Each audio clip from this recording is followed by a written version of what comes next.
Kasunod nga po mga idol ng pagkakakuha ng championship ng OKC Thunder, puro papuri nga ang natanggap ng kanilang superstar na si Shai Gilgeous-Alexander, kung saan ipinakita lang naman niya ngayong season ang pinakamagandang performance sa history ng NBA sa dami ng kanyang nakuhang award. Simula sa pagkakakuha ng NBA scoring title, NBA All-Star, NBA All-First Team, hanggang sa pagkakakuha ng NBA MVP, ng Western Conference Finals MVP, at ang one-time NBA champion, at ang pagkakakuha ng NBA Finals MVP award. Kaya hindi na nakapagtataka bakit kasalukuyan nga ngayong nagyayabang si SJ sa media, matapos itong siya mismo ang nagsabi na best player in the world matapos niyang pangunahan ng OKC Thunder. Pero bagamat nakakainis itong pakinggan para sa mga haters, deserve rin naman niya na magyabang sa dami ng kanyang nagawang achievement na dapat i-recognize ng mga fans at analyst.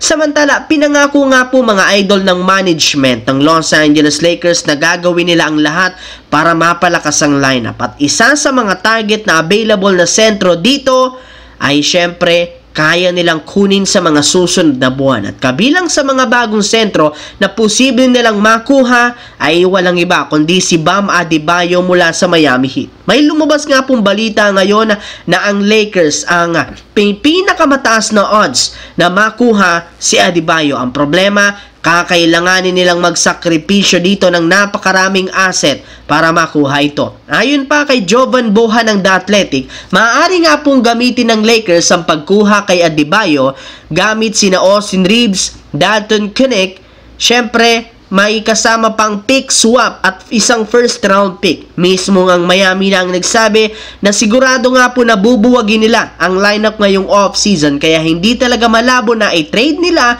si Bam Adebayo sa mga susunod na buwan. Sa kabilang banda, isang araw matapos magtamo ng Achilles injury si Tyrese Haliburton sa pagkatalo sa Game 7, agad nga itong sumailalim sa isang operasyon para ayusin ito. Pero sa kabila niyan, asahan pa rin naman ninyo na mawawala siya ng napakatagal sa lineup dahil sa hindi biro ang kanyang injury. Alam naman nga ninyo na nagtamo rin dito ng Achilles tear sina Damian Lillard ng Milwaukee Bucks at Jason Tatum ng Boston Celtics. At kung pagbabasihan natin ang recovery process noon ni Kevin Durant year 2019, expected na mawawala ang tatlo ng 18 months o isa at kalahating taon. Kaya malaki ang posibilidad na makabalik na sila sa darating pang taong 2027. At isa sa mga dahilan bakit nagtamo sina Lillard, KD, Tatum at Haliburton ng Achilles tear dahil sa pagkakaroon ng calf strain na dapat seryosohin ng mga teams kung ayaw nilang lumala pa